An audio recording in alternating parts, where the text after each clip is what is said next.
In this video, I'll cover everything you need to know about pot lights or pots, except the actual installation of the pots. So you can take a space like this kitchen and transform it into this. Let's get started. In the beginning, there were candles. A single candle emits 1 lumen of light. What's a lumen? It's just an arbitrary measure of the total quantity of visible light emitted by a source per unit time. We can read all about it on Wikipedia. Said simply, it's just a measure of brightness. Pots perform the same function as candles. They produce light, but they don't work by burning wax, as we all know. They work with electricity. One way to measure electricity is using watts. What's a watt? It's power. As an electrician performing work in our homes, all we need to know is our standard 15 amp circuit on our electrical panel supports up to 1800 watts. We don't try and max that out because if we do, we trip our circuit breaker and the power goes out. Generally speaking, we provision up to 80% or 1,440 watts max on a single 15 amp circuit and leave a 20% buffer for safety. Incandescent bulbs used to be the most popular type of light. Then somebody got the idea of carving a hole in his ceiling and voila, the pot light was born. These early pots had to be deeply recessed in the ceiling because, these bulbs take up a bunch of vertical space, so a lot of the light got trapped in the pot. We had a bright pot, but a not so bright room. Here's an example. I know it's not exactly a pot light, it's more like some pot lights on a track. Plus, it's not an incandescent bulb, it's an LED bulb, but it perfectly illustrates my point. The bulb is recessed, and the light bounces around on the inside of the pot. The fact that the inside surface of the pot is black isn't helping to push the light out. It's absorbing the light. If we want more light, we need to buy brighter bulbs, which means more energy consumed. For incandescent bulbs, their useful life before fail was about 1,500 to 2,000 hours, and only converted about 5% of the power they consumed into light. The rest was heat. Not such a great idea to recess such a hot heat source right in our ceiling, eh? How much light did they produce? A 40-watt bulb produced 504 lumens. And remember, that's equivalent to about 504 candles of light. Pretty cool, eh? So many candles in a tiny package. Magical. How power efficient were they? Around 15 lumens per watt. Let's use that as our benchmark. Later, when halogen bulbs became popular for homes, say in the 1970s and 80s, they became an alternate choice for pots. Halogen bulbs are smaller and can be less recessed in the pot, so are basically better positioned to push light out. But they do produce even more heat. Yes, in the beginning, they were more expensive than incandescent bulbs and theoretically slightly more efficient, but now look, they make them cheaper with a similar lifespan and less efficient. We know what less efficient means, right? Higher electricity bills. In the 1980s and 90s, fluorescent bulbs became popular. These bulbs are far better than incandescent and halogen bulbs in almost every way. They're way more power efficient, they last 3 to 6 times longer before they burn out, and they produce less heat. Their main drawback was they're more expensive, and perhaps even more back then. Plus, to some, this twisty thing looked kind of crappy. Now we've come to the modern age of LED lights. LED lights can be positioned perfectly flush to our ceilings, and they can be even more power efficient than fluorescent bulbs. Instead of lasting 8,000 hours like a fluorescent bulb, LEDs can last 35,000 hours and more. They can produce even more light and less heat, and while they used to cost much more than any other type of bulb, recently they've become dramatically cheaper. The main difference with LEDs is, because they last so long, many times they're not sold as just a bulb. They're sold as a combined light fixture and bulb. That means when the LEDs fail, the whole fixture needs to be replaced. That doesn't matter so much buying a standard 4-inch pot for $6. Hopefully we'll always be able to buy a 4-inch pot. But buying something like this for $90 with a lifespan of 15,000 hours, it's a judgment call we all have to make. Keep this in mind when shopping. Now, let's compare our $6 pot to our $23 pot. Which one is the better deal? Our instinct might say, obviously it's the $6 pot. It's way cheaper. But is it? I installed 10 of these $6 pots in my kitchen. My main goal is to provide illumination in this space. The $6 pots provide 730 lumens of light each. If I bought the $23 pots instead, which produce 600 lumens of light, Would I have installed more than 10 pots? No. Why? Installing 10 pots at 730 lumens each is 7,300 lumens of light. The $23 pots produce 6,000 lumens of light. In both cases, that's more light than I think I need. I'll show you later how to judge how much light you might need to illuminate a space. Now, let's look at how much these pots cost me over time.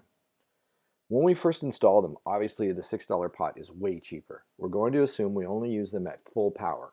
Also, after 35,000 hours, we're assuming the $6 pot will fail as per the specifications and we'll need to replace it. We'll also replace the $23 pot after 50,000 hours. Here's our formula. Let's graph it. As you can see, from day 1 until 25,000 hours, our $6 pot is cheaper. Thereafter, the $6 pot is more expensive for two reasons. One, because it consumes more power, and two, because we need to replace them more often. Let's check out to 100,000 hours. Yep, exactly. Even when we replace the $23 pot a couple of times, the total cost is always cheaper for the $23 pot. Now, after 50,000 hours, when our $23 pot fails, likely we won't pay $23 for a replacement pot. Likely, LED prices will keep going down and we'll be buying a cheaper pot that is more efficient and maybe even lasts longer. Now, what happens if our electricity rate is 30 cents per kilowatt hour instead of the 17 cents as per our initial estimate? Yeah, around 15,000 hours, our $23 pots become cheaper, faster. The takeaway from all of this is, sure, the bulb or fixture price is important, but even more important is the amount of energy they consume. Check both values when shopping and you decide. In my case here, when I bought these $6 pots, I thought they were an amazing deal. Now I'm thinking I got ripped off. For kicks and giggles, let's compare my $6 LED pot versus incandescent, halogen, and fluorescent lighting. I know lots of people still have these bulbs or tubes in their homes. Even in my home today, I found this incandescent bulb and this flood lamp. How much is it costing us to keep using them? At the bottom, in blue, is my $6 LED pot. Yeah, we need to check every light fixture in our homes and replace those bulbs to LEDs. They're costing us a fortune. For every light we buy, we need to make sure they're certified to work in our region too. For North America, one of the marks to look for is ETL. ETL stands for Electrical Testing Labs. When a product possesses this mark on the package, it's certified to meet code for the US, Canada, and Mexico. For Europe, we might see the CE mark for approved electrical products. There are many competing organizations that do testing for electrical products. We can check for some here. Many countries used to do their own certification, but now, global markets, having common standards makes it much easier to transfer goods between countries. If the lights we purchase don't meet the local standards, then our electrical effort won't pass our local inspection. You might think this is uncommon, and I thought so too, till I bought a light that was uncertified for my country. I know, stupid, eh? Why am I allowed to buy lights in my local community that don't meet the local standards? When I fail my inspection, what does the regulatory agency do? Do they penalize the sellers with fines? And why is it my problem and nobody does anything to prevent this problem from even happening again in the first place? Totally stupid. Let's look at my pot again. It's a flush mount, not a recessed mount like I discussed earlier. Let's compare it to an older housing. Here's a pot housing I bought in 2018. See the difference? This 2018 pot came with a halogen bulb and I think I paid $8.50 for each pot. Even then I knew I didn't want to use the halogen bulb that came with the pot and I bought replacement GU10 LED bulbs for an additional $4.16 each, which is installed on the far left housing. Now the total cost is about $13 per pot. It has a metal frame and this bulb can be articulated. If that's important to you, it's a feature to look for. Here's a side view.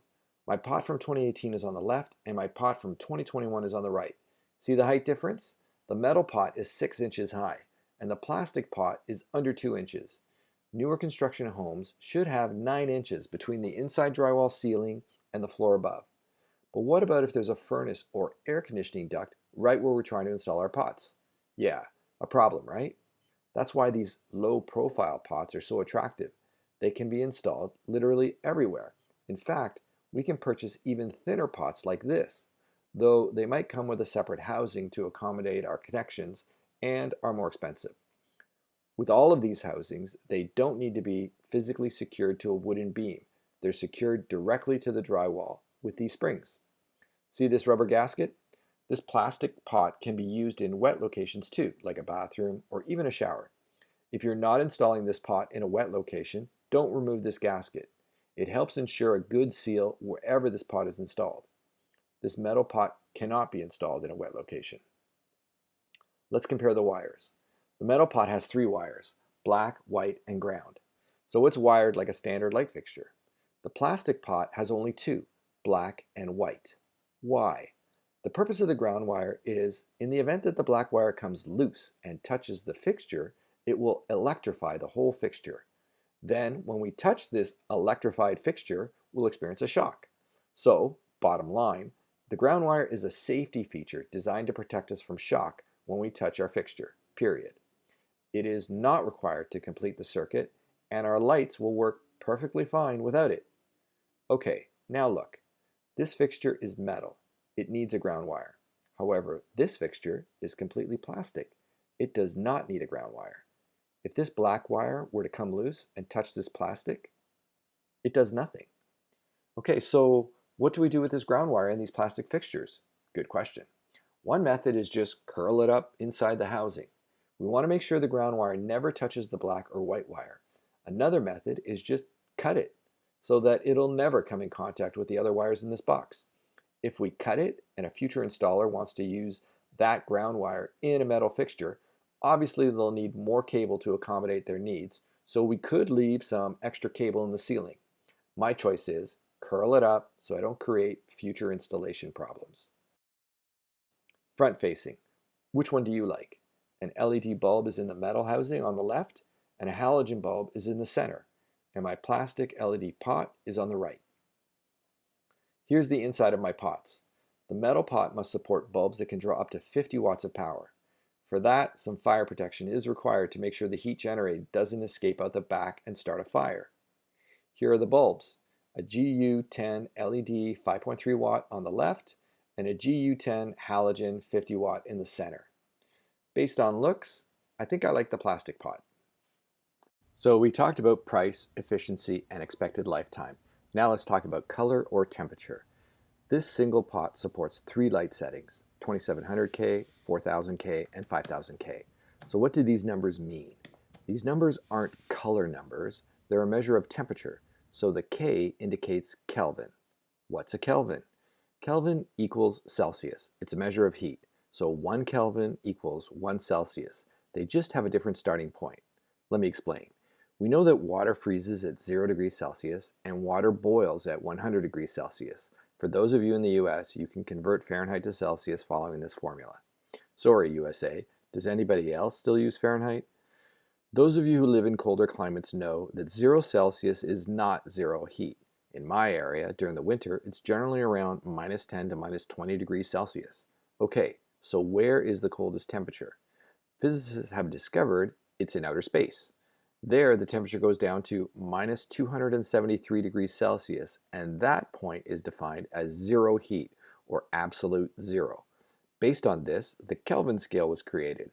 Kelvins start at 0 heat and measure any heat above that. On the Kelvin scale, water freezes at 273 degrees Kelvin and boils at 373 degrees Kelvin. The takeaway from this is this.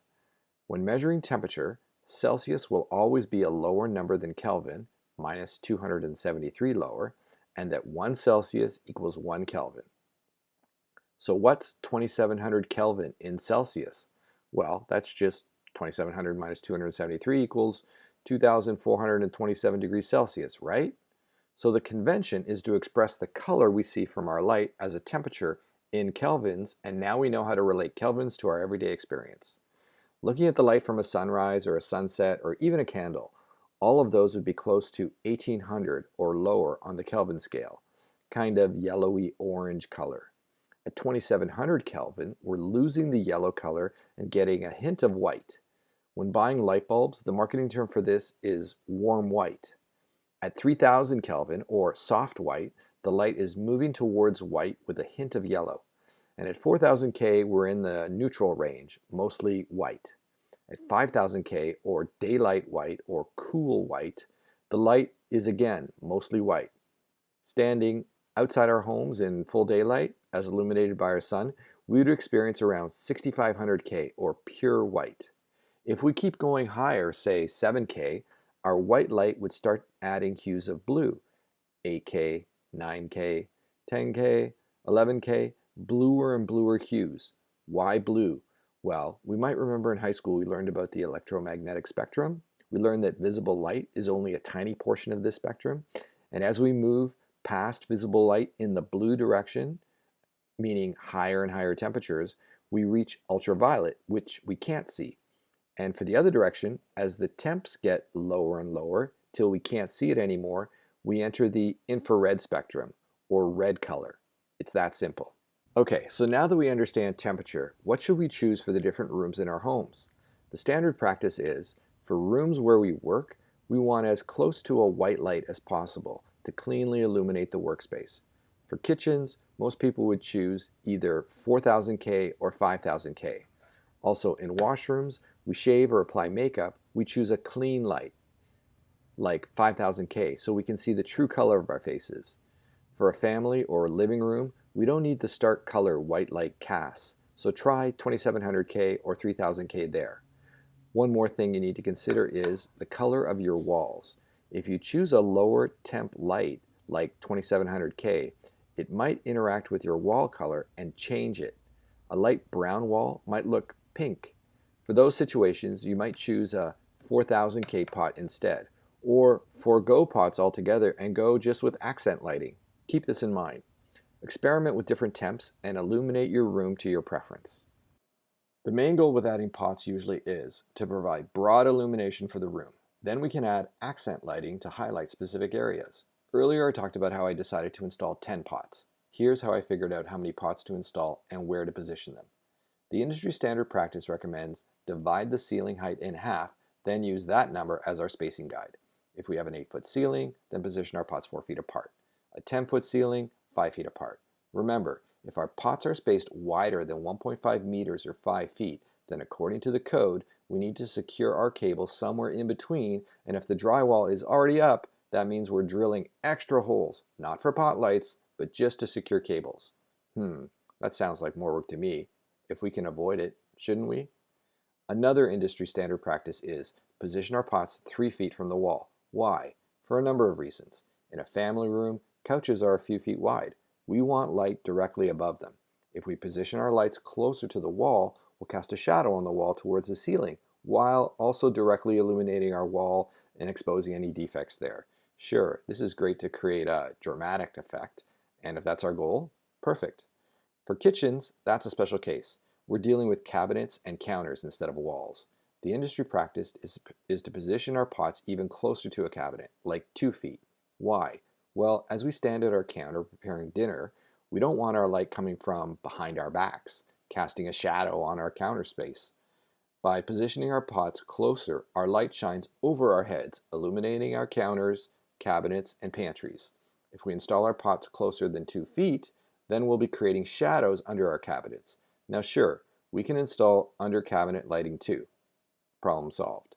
Another thing, we need to find out where our joists are in the ceiling. We can't measure exactly where we want our lights to be, then discover a joist is there and start carving out our joists to accommodate our pots, or worse, zigzagging our pot installation. We need to be a little flexible. If we need to move a few inches to either side of our joist to find open space for our line of pots, perfect. Keep in mind, not all joists are installed in a perfect straight line. Also, when measuring from our walls, walls aren't perfectly square either. Measure where you expect your joist to be, then leave a few inches on either side to be safe. Then your pot installation will be perfectly straight. One more thing, we need to account for the brightness or lumens of our pots. We can control brightness or light intensity a couple ways. We can install brighter individual pots, more lumens, or we can install more pots. Here are some examples. Here's my 730 lumen pot on the left versus my halogen pot on the right. I don't know how many lumens the halogen pot is. Obviously it's less, much less. Here's my 730 lumen pot on the left versus my 470 lumen LED pot on the right. And here's my to 730 lumen pots. We can see a big difference. The industry standard practice is to install more light than we think we need and control the amount of light with a dimmer switch. That way we can finally control the amount of illumination to match our activities. Watching TV, less light. Reading, more light. When I was doing my kitchen, everything I read about pots focused on this concept. Install more light. The thing is, what's more light? So as a guideline, I want to share this. I installed 10 pots in my kitchen. Each of my pots can generate 730 lumens of light, and when put on a dimmer switch, what is a comfortable setting for me? Here's the diagram I created for my installation. I have 252 inches across and 102 inches wide from wall to wall. Since I have an 8-foot ceiling, I decided to position my pots 48 inches from each other across, or 4 feet, following the industry standard practice, as I mentioned earlier. That meant 5 lights across and 30 inches toward the wall at the end. Adding my numbers yields 5 pots across. Since it worked out to 30 inches at the corner, I decided to make this square, so 30 inches wide too, and that put a distance of 42 inches between these two rows. Then I measured this out on the wall and drew circles for my pots. Then I checked for my joists. I started measuring above the drywall, checking joist distances, and marking my wall to see if my pots were going to be in the way of my joists. If they were, I was willing to adjust my pots to accommodate this. What I determined was I either stay towards the center at 30 inches from the wall to be on one side of the joist, or move to about 24 inches or 22 inches from the wall on the other side of the joist. I decided 30 inches. Bottom line, 2 rows of 5 pots equals 10 pots. How did it turn out? Well, it seems that I like my dimmer switch set at 25%. Looks like I could have installed less pots. Let's consider a different layout. Say I did 8 pots. What would it look like? Here's my diagram. 24 inches from the wall and 68 inches and 54 inches from each pot. You can check my math. Now, didn't I say earlier that my pot lights can't be farther than 5 feet apart? 68 inches is 5 feet 8 inches, right? Yes, you're right. The rule says no run longer than 1.5 meters or 5 feet. But here's the thing. That rule is referring to this distance. Each pot needs the cable secured within 10 inches, which we can add if our cables are perfectly straight. We could do pots at about 76 inches apart or thereabouts and still fulfill the rule. We just need to take into account where our cables are secured at 10 inches. This 8-pot solution kind of puts me at the limit of what the rules allow, while at the same time avoiding drilling extra holes to secure cables. Perfect. Now, let's look at this another way. Another industry standard practice says 20 lumens per square foot for kitchens is the optimal amount of light. My kitchen, in this work area where I'm installing pots, is 8.5 feet by 21 feet, or 178.5 square feet. So, we should be aiming for at least 3,570 lumens of light. I installed 10 pots for 7,300 lumens. If I installed 8 pots, then that's 5,840 lumens. Yeah, I definitely installed too much light. Even 6 pots yields 4,380 lumens, but in this case, I would have had to drill extra holes to secure cable. If I had a chance to do this again, I think I would have gone with the 8-pot solution. But you know, I didn't know how much light 7,300 lumens was, and I wasn't aware of the 20 lumens per square foot rule at the time either. Oh well, you know. One final thing, that 20 lumen rule per square foot assumes that you might install additional lighting like an accent light, above sink lights, under cabinet lighting, above floor lighting, in cabinet lighting, in drawer lighting. There are lots of opportunities to install additional light. It doesn't need to be all in the ceiling like I did. Keep these variables in mind when choosing how many pots to install. The room we're trying to light, the ceiling height for pot separation, the distance from the wall. Install more light and use a dimmer switch. 20 lumens per square foot for kitchens and less light everywhere else. The amount of lumens per pot and any accent lighting or additional lights we might add. Everybody's house is slightly different and will need some experience to properly judge how many pots to install. Do a small light project and experiment. There we go. Everything we need to know about pots. I hope this helps you. Please like and subscribe to help others find this content. Thanks.